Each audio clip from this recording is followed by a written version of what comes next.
নমস্কাৰ বন্ধু বান্ধৱীসকল, মই মিষ্টাৰ বিদ্যুৎ বিকাশ দত্ত। আপোনালোকে চাই আছে মোৰ ইউটিউব চেনেল SMS কনচেপ্ট বাই বিদ্যুৎ বিকাশ। কালি খণ্ডটিত মই আপোনালোকক টাৰ্ম ইঞ্চুৰেঞ্চ সম্পৰ্কীয় কিছুমান প্ৰাথমিক কথা কৈছিলোঁ আৰু আজি তাৰেই পৰৱৰ্তী কথাখিনি মই আপোনালোকক ক'বলৈ বিচাৰিছোঁ। ইতিমধ্যে আপোনালোকে গম পালে টাৰ্ম ইঞ্চুৰেঞ্চ এটা কেনেকৈ ল'ব পাৰি, ক'ত পাব পাৰি, কি উপায়েৰে আমি টাৰ্ম ইঞ্চুৰেঞ্চ এটা আৰম্ভ কৰিব পাৰোঁ, প্লেনিং আমি কেনেকৈ কৰিব লাগে, কেনেকৈ আমি টাৰ্ম ইঞ্চুৰেঞ্চ এটা পছন্দ কৰিব লাগে, কেনেকৈ আমাক কোম্পানীবিলাকে আমাৰ সৈতে সংযোগ স্থাপন কৰে ইত্যাদি ইত্যাদি কথা পাতিছিলোঁ। আৰু শেষত মই কৈছিলোঁ যে পলিচিটো আৰম্ভ কৰাৰ লগে লগে আপোনাক জিলা সদৰ ঠাইলৈ মাতিব বা তেনেকুৱা এখন নাৰ্ছিং হোম আপোনাক দিব, য'ত আপোনাৰ হেল্থ চেকআপ হ'ব। কোনো চিন্তা নকৰিব, সেইটো আপোনাৰ সম্পূৰ্ণ বিনামূলীয়া হেল্থ চেকআপ হ'ব। এতিয়া মই ক'বলৈ বিচাৰিছোঁ টাৰ্ম ইঞ্চুৰেঞ্চৰ প্ৰিমিয়ামবোৰ আপুনি কেনেকৈ দিব লাগিব। আপুনি 4টা অপশ্যনৰ জৰিয়তে 4টা পদ্ধতিৰে সৈতে আপুনি টাৰ্ম ইঞ্চুৰেঞ্চৰ প্ৰিমিয়ামসমূহ দিব পাৰিব। অপশ্যন 1 আপুনি মাহেকীয়াকৈ ল'ব পাৰে, 3 মহীয়াকৈ ল'ব পাৰে।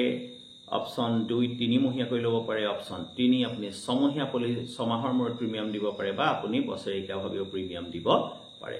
কোনো কোম্পানী এনেকুৱা কৰে, প্ৰিমিয়ামটো অলপমান বঢ়াই দি পেলাই কয় যে আপুনি 30 বছৰৰ কাৰণে ইনচিউৰ কৰিছে নিজকে, কিন্তু আপুনি 20 বছৰ দিলে হ'ব, অলপ প্ৰিমিয়াম বঢ়াই দিয়ক।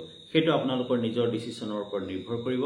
মই কিন্তু তেনেকৈ প্ৰিমিয়ামটো বঢ়াই দিয়া নাছিলোঁ, কাৰণ মোৰ উপাৰ্জনৰ লগত সংগতি ৰাখিহে মই প্ৰিমিয়াম দিব পাৰিম। গতিকে মই মাহেকীয়াকৈ লৈছিলোঁ আৰু তেনেকুৱা মই কোনো ৰাইডাৰ ৰখা নাই। ৰাইডাৰৰ কথা কওঁতে মোৰ এটা কথা মনত পৰিছে। আপুনি কিছুমান ৰাইডাৰ তাত ল'ব পাৰে, যেনেকৈ ক্ৰিটিকেল ইলনেছ ৰাইডাৰ। তাৰ কাৰণে আপোনাৰ পৰা 100 মান টকা বা 200 মান টকা বেছিকৈ কাটিব। যদি আপুনি কিবা এটা ক্ৰিটিকেল বেমাৰত পৰে, যেনেকৈ কেঞ্চাৰ, লাংছৰ কিবা অসুখ বা কিডনী ফেইলৰ জাতীয় অসুখ, তেনেকুৱা আপুনি ক্ৰিটিকেল ইলনেছ হোৱাৰ লগে লগে আপুনি কোম্পানীৰ পৰা 3, 4, 5 লাখ তেনেকৈ আপোনাৰ পলিচিত দিয়া চৰ্ত অনুসৰি আপুনি তেনেকৈ লাভ উঠাব পাৰে। আৰু এটা তেনেকুৱা ধুনীয়া ৱেইভাৰ এটা দিয়া আছে। সেইটো কি হ'ল যে আপুনি এটা নিৰ্দিষ্ট পৰিমাণৰ পইচা দি, মোৰ ক্ষেত্ৰত 14 টকা প্ৰযোজ্য হৈছিলে, সেইটো দিয়াৰ লগে লগে কি হ'ব, আপুনি যদি পাৰ্মানেণ্ট কিছুমান বেমাৰত পাৰ্মানেণ্টলি আপুনি ডিজেবল হৈ যায়, বেমাৰ হৈ এক্সিডেণ্ট হৈ কিবা কিবি ক্ষেত্ৰত বা তেনেকুৱা ডাঙৰ অস্ত্ৰোপচাৰৰ পিছত যদি কিবা আপোনাৰ শাৰীৰিক প্ৰতিবন্ধকতা আহি পৰে, তেনেকুৱা ক্ষেত্ৰত সেই ৱেইভাৰটোৱে কাম কৰিব। অৰ্থাৎ কেনেকৈ কাম কৰিব, যে আপুনি যিহেতু সেই অতিৰিক্ত পইচাটো দি আছে, আপুনি ক্ৰিটিকেল বেমাৰত পৰি গ'ল, আপোনাৰ শৰীৰৰ কিবা অংগ ক্ষত হ'ল, তেনেকুৱা হৈ গ'ল, তেনেকুৱা ক্ষেত্ৰত আপুনি কোম্পানীক ইনফৰ্ম কৰাৰ লগে লগে আপোনাৰ ৱেইভাৰটো কাম কৰিবলৈ আৰম্ভ কৰিব আৰু আপুনি কোনো ইনষ্টলমেণ্ট বা প্ৰিমিয়াম আপুনি দিব নালাগে। অৰ্থাৎ কিবা কাৰণত যদি আপোনাৰ ডেথ হৈ যায়, তেতিয়া পৰিয়ালে সেই পইচাটো পাব, কিন্তু আপুনি তাৰ কাৰণে কোনো ধৰণৰ আপোনাৰ পৰিয়ালে আপোনাৰ পইচা দিব নালাগে, প্ৰিমিয়াম আৰু দিব নালাগে।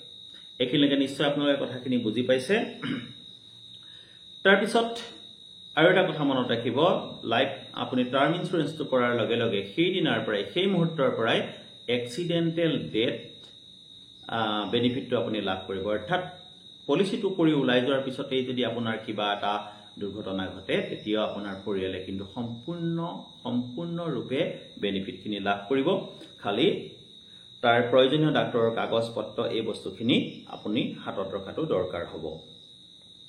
ইয়াৰ পিছত আৰু এটা কথা কওঁ, বহুত মানুহে কি কৰে, বৰ ডাঙৰ কিছুমান ভুল কৰে টাৰ্ম ইঞ্চুৰেঞ্চ কৰোঁতে।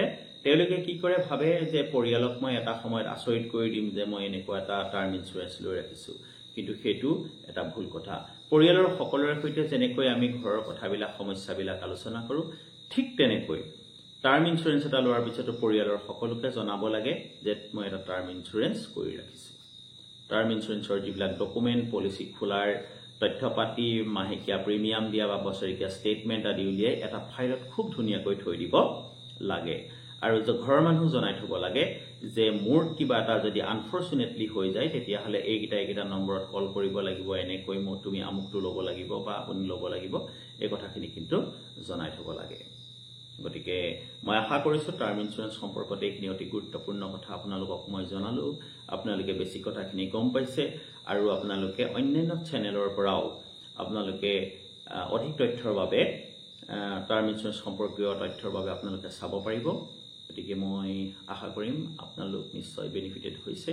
যদি আপোনালোকৰ অলপমান বুজাত সহায় হৈছে তেতিয়াহ'লে মোৰ শ্ৰম সাৰ্থক হৈছে আৰু যদি মই বুজোৱাত ইমান সক্ষম হোৱা নাই আপোনালোকে নিশ্চয় মতামত দিব কমেন্ট কৰিব সদায় মই আপোনালোকৰ মতামতবিলাক পৰীক্ষা কৰি চাম আৰু চাই তাৰ পৰা আশা কৰিম যে আপোনালোকে পজিটিভলি কিছুমান পৰামৰ্শ মোক আগবঢ়াব এতিকে আজিলৈ ইমানেই ক'বলগীয়া ধন্যবাদ ভিডিঅ'টো চোৱাৰ বাবে ভিডিঅ' চাই থাকিব লাইক শ্বেয়াৰ আৰু কমেন্ট কৰিবলৈ নাপাহৰিব bye bye have a nice time